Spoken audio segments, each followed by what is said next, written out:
This is Story Recapped. Today, I'm going to explain a sci-fi film called Time Crimes. The movie explores the disastrous consequences of traveling back in time.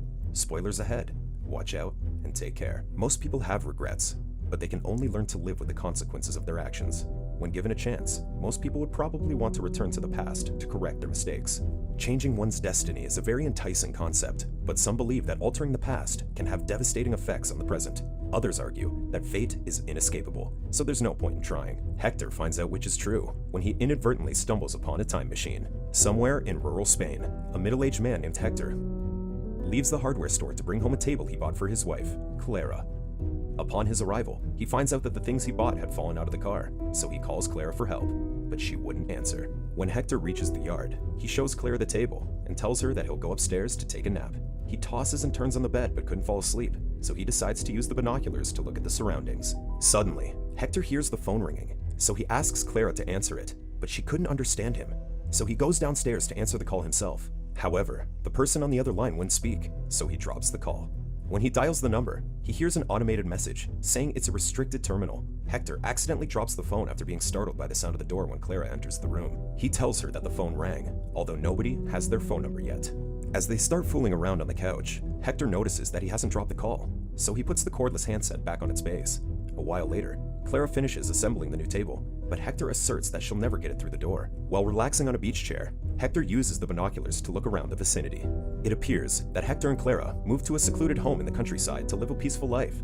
However, their life in their new home seems to be too boring for Hector. The binoculars suggest that Hector is a voyeur, but he seemed to have made the wrong choice to move to a secluded home because his neighbors are too far away. Despite the lack of neighbors, he still looks at the surroundings in the hopes of finding something interesting, because there's not much to do in the house. Clara asks him to buy roast chicken for dinner, but Hector refuses to leave the house again, so he tells Clara that he'll go if she could fit the table through the door. Hector suddenly notices someone moving in the bushes, so he tells Clara, but she doesn't see anyone when she looks through the binoculars.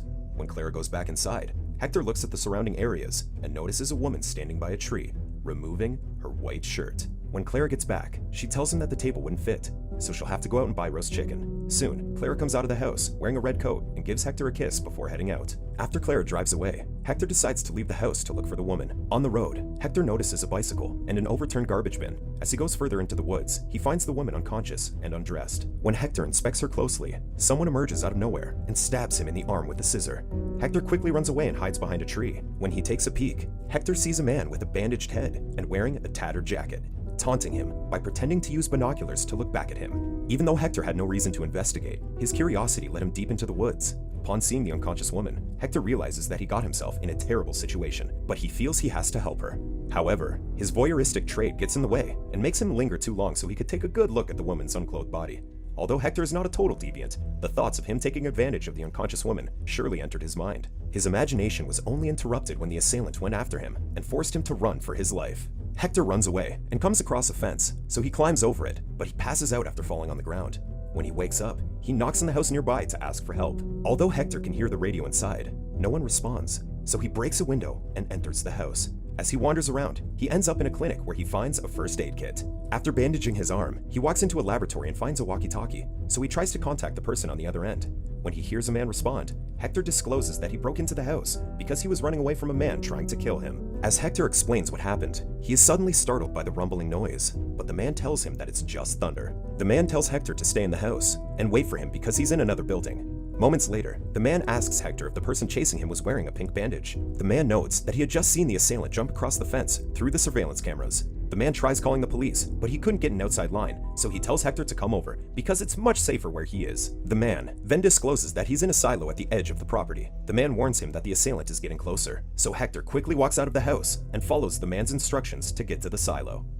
It's unfortunate that the only help Hector could find was a man communicating with him through a walkie-talkie.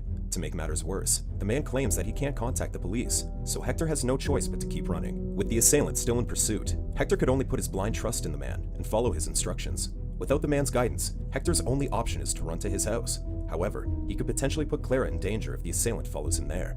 As Hector walks along the lighted path, the man notifies him that he has lost the video feed after the assailant found the pathway. Hector starts running for his life, but he runs out of breath before he can reach the silo, so he tells the man to turn off the lights on the path to avoid being seen. When Hector hears a car arriving, the man gets out of the silo and tells him that the assailant is approaching, so Hector quickly runs toward the building. When he gets inside, the man assures Hector that he is safe. Hector asks the man about the strange machinery, but he wouldn't answer. The man, who appears to be a scientist, discloses that there are no locks inside the doors, so he tells Hector to hide inside a large tank filled with white liquid. The scientist notes that he'll get inside with Hector after lowering the hatch. When the bandaged assailant appears by the window, Hector decides to go inside, but the scientist wouldn't go in with him as the hatch closed. After Hector is submerged in the liquid, the machine emits a flash of light and raises the hatch. When Hector gets out of the tank, he is baffled to see the daylight outside the window when only seconds have passed from his perspective. Hector gets even more puzzled when the man doesn't seem to recognize him. Using the binoculars, Hector checks out his backyard and sees himself arriving from the store. In his confusion, he drops to the ground and takes off the binoculars. After looking at the house through Hector's binoculars, the scientist tells Hector that he just traveled through time. It's obvious that the scientist tricked Hector into the time machine. The only motive that can be deduced from the situation is his desire to test it on an unsuspecting subject. He probably refrained from getting into the tank himself because he's concerned for his safety. Before Hector went into the tank, he seemed to perceive that the man is tricking him. However, his fear of the bandaged man had taken over and led him straight to the machine. Hector walks towards his house, saying he will call the police, but the scientist stops him and points out he's already there. The scientist informs him that the date is September 16th, but Hector notes that he got inside the tank on the night of that same date. The scientist figures out that he only went back in time for a few hours. To avoid contact with himself, the scientist tells Hector to stay inside the house and wait until his other self gets inside the tank. Hector still can't believe that the other man in his house is also him, so the scientist explains in a doodle that he became Hector 2 when he traveled an hour and a half into the past. The scientist tells him that he'll go back to the silo and reconfigure the time machine before Hector 1 arrives. He then asks Hector 2 not to tell anyone that he used the machine because he wasn't even supposed to be at the lab. After the scientist leaves, Hector calls his house and hears his own voice, so he doesn't say a word. When the scientist hears the phone ringing, he goes back and finds out that Hector 2 called his home. He admonishes Hector 2 for making the call, but he calms down when he learns Hector remembers answering the same phone call before entering the tank. Hector's trust in the scientist has completely vanished after his troubling experience. Despite the things he already saw, Hector couldn't accept the scientist's explanation, much less his advice not to contact himself. The scientist further proves that he's unworthy of trust when he reveals that he's not authorized to use the machine. Hector only began to believe that he went back in time when he heard his own voice, and recalled that he received the same phone call when he was at home. Hector seems to be safe from the bandage assailant for now, but he still has to deal with the new threat of being pushed out of his own life by his earlier self. Before the scientist heads to the silo, he warns Hector 2 that he could end his life if he prevents Hector 1 from entering the tank. When the scientist finally leaves, Hector 2 grabs a key hanging on the wall and drives out of the complex, using a remote on the keys to open the gate. On the road, he comes across the woman he saw earlier that day riding a bicycle. Recalling that he saw the woman unconscious, he stops the car on the side of the road to think about what to do with her. But another vehicle suddenly smashes into his car, sending him crashing into a tree. When his head starts to bleed, Hector 2 takes the bandage off his arm and wraps it over his head. The bloodstains on the bandage instantly turn pink as it blends with the liquid from the tank. Soon, Hector 2 realizes that he is the very same man that he was running from earlier. Not long after, the woman arrives to see if Hector 2 needs help. The woman tries calling for an ambulance, but she couldn't get a signal on her cell phone. She tells Hector 2 that she's going to find a landline, but he stops her, saying he's starting to feel dizzy. When his bandage unfurls, the woman takes a scissor from her bag to trim it. Compared to Hector 1, whose actions are clumsy and idiotic, Hector 2 is reckless and impulsive. It seems like not much has changed because his recklessness might be the result of his stupidity. However, his actions after coming out of the tank are more deliberate. Hector 1 was led into the mess that landed him into the tank. If Hector 2 gets into trouble this time, it would be by his own choosing.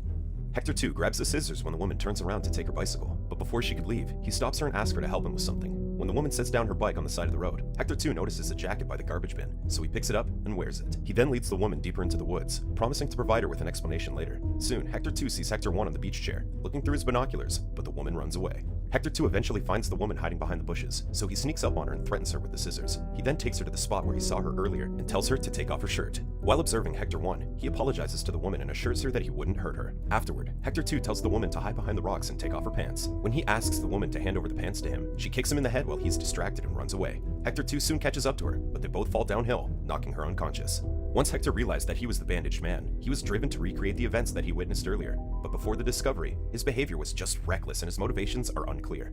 He tries convincing the woman to help him, but no woman in her right mind would think that she is safe when a stranger asks her to undress. Hector genuinely didn't want to hurt the woman, but as expected, she didn't believe him when he promised that he wouldn't harm her. His attempt is turning out to be a disaster, but he persists at the expense of the woman's dignity, and at the risk of causing her injury or even death. Hector 2 drops the binoculars and carries the woman back to the place where he found her undressed earlier. After stripping off her clothes and her shoes, Hector 2 hides behind a tree and waits for Hector 1 to approach the woman. As Hector 1 walks toward the woman, Hector 2 sneaks up behind him and stabs him with the scissors. As Hector 1 hides from him, Hector 2 recreates the movement movements he saw earlier to taunt himself. He does it several times until he sees Hector 1 running away. Hector 2 suddenly hears the woman screaming, so he runs back to the place where he left her, but the only thing he finds there is the woman's pendant. While looking for the woman, Hector 2 reaches the backyard of his house, but he has to break through the fence to get in. Inside, he discovers that the cordless phone is not on its base, so he pulls out the wire to prevent the woman from calling the police. He quickly goes upstairs upon hearing the radio, and a loud thud, but someone throws the table on him on his way up. Hector 2 gets back up and goes inside the room where he heard the noise, but no one is inside. Hector 2 has managed to recreate most of the events that caused Hector 1 to flee, but there are consequences that he did not foresee.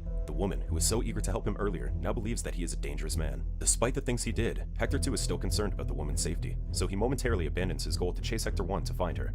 However, his concern for the woman's welfare vanishes when he realizes that she could be calling the police. His self-preservation instinct takes over and prompts him to find the woman at all costs, because he would have a hard time explaining the things that he did. When he looks outside the window, he sees a ladder by the roof. While attempting to go down, he hears someone running, so he goes back inside and follows the sound of footsteps to a room on the 3rd floor. Hector 2 knocks on the door, disclosing that he owns the house and begging the woman not to call anyone. After breaking through the door, he finds the woman climbing on the rooftop, so he grabs the woman by the sneakers and pulls her down, causing her to fall to her death. When Hector 2 sees the body on the ground, he's horrified to see that it was Clara.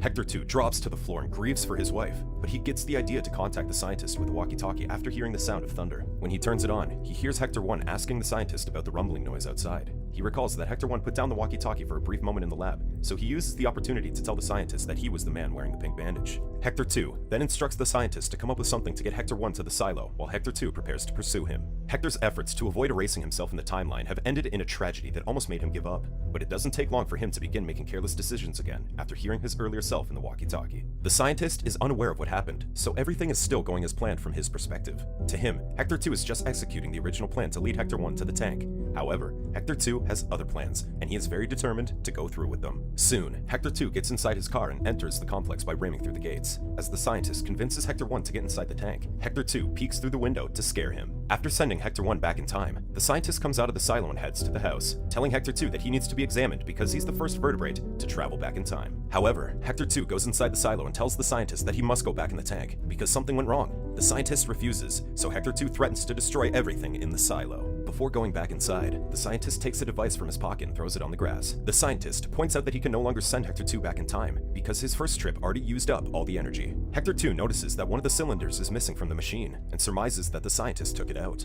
After Hector 2 hits him on the shoulder with a crowbar, the scientist confesses the cylinder was a battery and he threw it outside. Hector 2 removes his bandage and hands the scientist a flashlight, prompting him to look for the battery. After the tragic outcome of his first time travel experience, Hector is no longer the same naive man who was tricked into the tank. He now has the temerity to harm the scientist when he doesn't get his way. Hector was stubborn the first time he came out of the tank. After the tragedy, he's become relentless because he wants to prevent his wife's death. He never once thought that he could cause bigger problems when he entered the tank for the second time. Hector 2 tells the scientist that he needs a head start on the other two Hectors, but the scientist notes that he will only have up to 40 seconds because he materialized in the tank just moments after the scientist turned the machine on. The scientist further warns Hector 2 that he could cause a chain reaction beyond his control because there will be 3 versions of him. Hector 2 promises not to interfere and assures the scientist that his plan wouldn't affect what he did previously. Hector 2 firmly believes that he won't affect the timeline, which is highly unlikely from the scientist's perspective because there would be 3 of him running around. Hector 2 never told the scientist what went wrong, but he obviously wants to correct a mistake that he made. It's hard to believe that he wouldn't interfere because his other versions are intertwined with the problem he wanted to fix. The scientist reveals that another version of him wants to stop him from entering the tank. However, it doesn't seem like Hector 2 is paying heed to the warning because the existence of Hector 3 already proves that he already went back in time. The scientist points out that Hector 2 will be the third one if he goes into the tank, and he couldn't stop him no matter what he says. He further notes that the third version already told him that he failed to fix the problem, so Hector 2 drops his walkie-talkie on the ground, so he couldn't contact the scientist when he goes back in time. When they shine the light on the walkie-talkie, they find the battery beside it. Before they could go back into the silo, they hear sirens blaring in the distance, and rain starts pouring. As soon as the scientist turns the machine on, he hears a knock from the tank. When the confused scientist raises the hatch, he sees Hector 3 emerge to tell him that the machine works. Hector 3 asks the scientist to help him get rid of the other 2 versions of him after threatening to divulge that the scientist turned the machine on without authorization. He tells the scientist that Hector 2 is about to emerge from the tank, so he hides behind a cabinet until the second one leaves. The dark contrast between Hector 3 and Hector 2 would be obvious to the confused scientist, even though he only spends a few moments with them. At the start, Hector was a gullible man who was easily tricked into entering the tank. At the time, Hector 2 is still trying to make sense of his situation, so he's not much different from Hector 1. As Hector 3, he has become manipulative and cunning. A few seconds after emerging from the tank, Hector already threatens the scientist and compels him to do his bidding. Hector 3 instructs the scientist to follow Hector 2 to calm him down and rides a golf cart out of the complex. When he finds out that the gate is closed, he goes back to the house and asks the scientist for a remote for the gate. But he tells him that he couldn't take the one for the white car, so the scientist lets him use a red truck hidden in the garage. After Hector 2 drives away, Hector 3 follows him from a distance, barely making it out of the gate. Hector 3 waits for the woman on the bicycle to arrive before crashing the red van into the white car. After ramming the white car, he loses control of the van and runs it off the road. When he opens the door, Hector 3 falls out of the vehicle, along with some equipment from the lab. As Hector 3 looks at the items, the first thing he notices is the walkie-talkie. Hector 3 immediately contacts the scientist to tell him that people will find out what they did because he failed to solve his problem. Hector 3 observes the woman walking around the woods as he talks with the scientist. When Hector 3 asks why the scientist turned on the machine, he discloses that it wasn't supposed to be turned on for another 6 months. By that time, he wouldn't be there to see how it works. Hector 3 tells him to stop Hector 2 from going inside the tank at all costs if he wants to keep his job. The behavior of Hector 3 has become unpredictable because it's not clear how he plans on preventing Claire's death. He told the scientist to help him get rid of the other 2 versions of him, but he also doesn't say how. When he felt like he failed to achieve his goal, he indirectly blames the scientist for his predicament. After coming across another walkie-talkie, Hector 3 has begun to understand that there's no point in his attempt to change the past. He tells the scientist to stop Hector 2 from going back in time, not because he believes he could stop him, but because he knows that Hector 2 would give him a good beating. Hector 3 gets rid of the walkie-talkie and shows himself to the woman, causing her to scream. Elsewhere, Hector 2 is startled upon hearing the woman's voice echoing through the forest. Hector 3 tells the woman that they're running from the same person, noting that the assailant's face is bandaged. He notes that the bandaged man wouldn't look for them at their current location, so he tells the woman to sit beside him and wait. Exhausted from his ordeal, Hector 3 falls asleep. Hours later, the woman wakes him up and tells him that there's a house nearby. The woman leads Hector 3 to his own house, but he refuses to go in, so she persuades him and helps him get inside. Upon reaching the house, the woman leaves him in the kitchen, so she could look around. While waiting for the woman to return, Clara arrives and sees the bruises on his face. Clara notes that the man with the bandaged head is outside, so she ran to the house to hide. She further discloses that she also hurt someone inside their home, so she called the police. Hector 3 has entirely given up his goal to save Clara, so the only thing he can do at this point is to keep the woman by his side to ensure that she's safe. Despite his efforts to avoid his house, the woman leads him back to it. Hector's face brightens when he sees Clara, which suggests that he has seen the hope that he can still save her. It is revealed that Clara was the one who used the phone to contact the police. This shows that Hector 2 had made a mistake in going after the woman. After realizing the mistake, Hector 3 seems to get the idea that there's something that he could do to keep Clara safe. When they hear the bandaged man's voice inside the house, Hector 3 takes Clara outside and sets up a ladder by the roof. To keep her safe, Hector 3 tells Clara to hide inside the utility room until he comes back. Hector 3 climbs up the ladder and gets inside the room he went to earlier when he was looking for the woman. Downstairs, Hector 2 hears a loud thud coming from the room when the window slides down. After putting the window back up, Hector walks towards the door, but a table is blocking his way. In the other room, the woman gestures that the bandaged man is downstairs. Upon hearing Hector 2 approaching from the stairs, Hector 3 throws the table in his direction, sending him back down. Hector 3 tells the woman that she has to hide from the bandaged man because he saw her from afar and went crazy. He stresses that she has to fool him, so he puts Claire's coat on her and cuts her hair. After instructing the woman to run to the attic, Hector 3 goes back to his wife and leads her to the backyard. Without any explanation, Hector 3 puts his wife on a chair and sits beside her. When they hear the woman scream, he prevents Claire from getting up, telling her to just relax. After hearing the thunder roar, he throws the scissors away and says that they still have some time before it starts raining. Moments later, Hector 2 drives away in his car to go back to the silo. Hector's curiosity has inadvertently led him to a time loop that he could only terminate by committing a horrible crime. In his first trip back in time, Hector was trying to preserve the timeline. On his second trip, he was attempting to change it because he thought he killed his wife. In a short amount of time, Hector had changed from being naive and unsuspecting to a calculating and assertive man. Hector thought that he had failed in his attempt to save his wife when he couldn't change anything upon his arrival. He was correct in thinking that he can't do anything to change the timeline, but he initially failed to realize that Clara doesn't need saving. When Hector learns that everything is predestined, he does his part to lead the woman to her death. Hector may have been able to preserve Clara's life, but he couldn't preserve his conscience. Subscribe to watch more videos like this. Turn on notifications. And leave a like, it really helps the channel out. Thank you for watching.